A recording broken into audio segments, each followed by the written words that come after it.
everybody, and after a long hiatus, I am back with another edition of Bill Chasing the Movies, and let me explain why I've been gone. Besides scheduling conflicts, January and February are the worst parts of the year for movies. I am not kidding. It's a traditional thing. They've never been consistent. They're usually just eye-rolling, just exhausting, and then they just don't feel like and occasionally I'm sure a critic feels like this. I mean, if I ever have a job as a critic, it's an obligation to do what I have to do, and thankfully that's the fun about having my own YouTube show. I can review whenever I want. But at the same time, I don't like getting too much behind, which in this case I really am. But hopefully I'll get back on the swing of things pretty soon, and I think I will after today. So we're going to do some quick reviews here in the first couple of videos of just movies that came out in early January and right into February. And then I'll have full reviews of some of the more recent releases. Okay, the first one is Season of the Witch, and this is a really overblown and undercooked movie that really just a fine example of something that, if its creators had like a sense of humor and were able to laugh at itself, kind of like maybe the Brothers Grimm with Heath Ledger and Matt Damon some years back, it probably would have been a lot better. To me, Nicolas Cage just looks exhausted here. I think it's probably because running to catch up to the bad plots of his movies that he's done more often than not in the last several years, with the exception of Bad Lieutenant. But the thing is that he also is joined by Ron Perlman here, another very talented actor, of course, star of the hit TV series Sons of Anarchy, as well as the Hellboy movies. And really, they just can't seem to latch onto anything here that make it worthwhile. And honestly, it was just a complete waste of time. Again, it's just another kind of supernatural period, mystical film, supernatural sort of thing. And it just didn't really do anything for anybody here. It was just a complete waste of time. Season of the Witch I gave 1.5 stars out of 5. Now next up was The Dilemma. The Dilemma is a new comedy starring Vince Vaughn, Kevin James, and Winona Ryder, as well as Channing Tatum.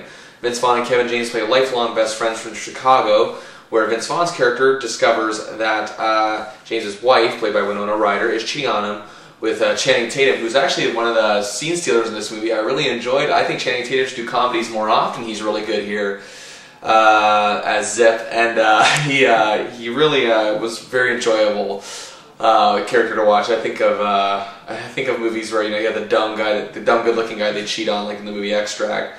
But again, this movie has a lot of humor. Vince Vaughn and Kevin James are really good together, but the problem is, much like a lot of Vaughn's recent work, is that it just doesn't seem to sustain enough of a stance, if you will. It doesn't sustain enough of a flow to really be a likable film. There are laughs here, and there are plenty of them, and this isn't as bad as some of Vaughn's work from maybe a couple years back, like Fred Claus, but it was slightly below Couples Retreat, which I mildly recommended. And to me, The Dilemma just falls short. I gave it 2.5 stars out of 5. Also, Barney's Version, a movie that was really overlooked, I think, come Oscar time when it came to the acting nominations. Paul Giamatti plays Barney, based on the famous Mordecai Reichler story. And this film is set in Montreal, where the story originally took place. And Giamatti's character, if you look at him, he's really quite the worm. Not worm as in he's sneaky. He's just a worm the way he maneuvers through life sometimes, and just does not seem to grasp what being with a woman is all about.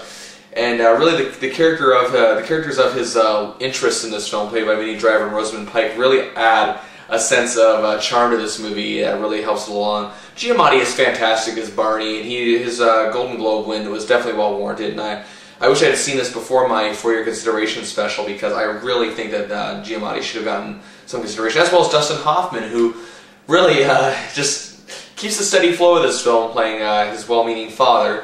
And again, this is just it had a lot of laughs, and it just had a lot of sensibility to it as well. So I give Barney's Version 3.5 stars out of 5.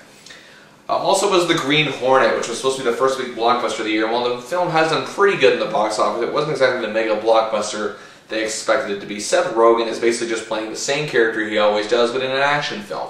Slacker, doesn't care about much life, except this time he's a slacker with money. Usually his characters in films like Knocked Up, he doesn't have any money.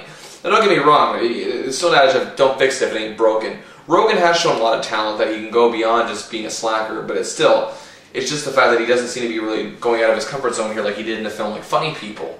But he does his best here as Britt Reed, the son of a millionaire who's suddenly killed, and to avenge his father and to finally do something with his life, he teams up with Kato, played by Jay Chow, who's really good here.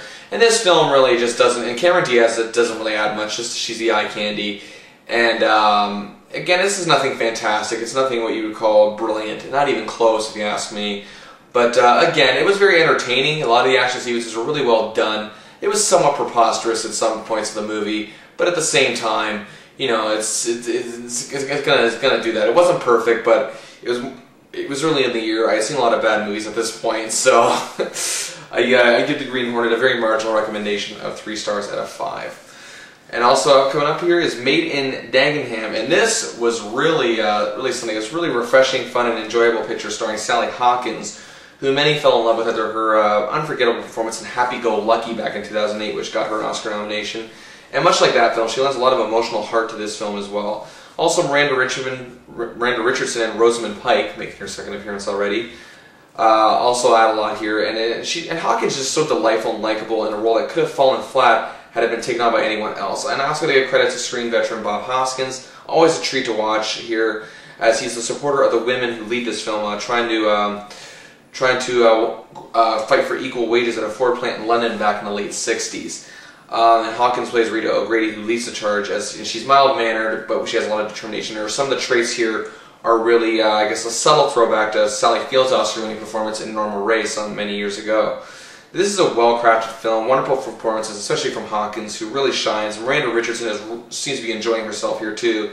The concept of Battle of the Sexes here is handled with mature humor and no trace of ignorance and just idiocracies, and that's what made it all the more enjoyable. Made in Dagenham gets 4 stars out of 5. And next up was No Strings Attached, and this one stars Natalie Portman and Ashton Kutcher. Surprisingly, despite following the same old formula we've seen hundreds upon hundreds upon hundreds of times, there was a lot of nice laughs here, and I thought Portman and Kutcher really blended well together. I really thought that they had a nice chemistry. They both played, you know, likable characters, I thought. Kutcher can be sometimes so downright idiotically charming that it's annoying, but here he's so downright idiotically charming, it's fun. He's really become somewhat of a more likable actor in the characters he plays these days, and I'm really starting. Like I said, the dope is starting to grow on me. And I gotta say, this is probably the best Valentine's Day film that came out all year so far. Well, I guess Valentine's Day's passed, so I guess yeah, it's the only one. That's the only good one. And it's really good. I thought it was really funny, and you know, it had enough to make me laugh. And Portman is downright good here. And I know a lot of people didn't really enjoy this film. It got mixed reviews. Some critics liked it, some critics didn't. But at the same time, I don't think this will do to Portman at the Oscars what Norbit did Eddie Murphy some years back. But yes, this is a good film. No Strings Attached. I definitely give 3 stars out of 5. And that is the first section of our films, and I'll be back with more in the next video.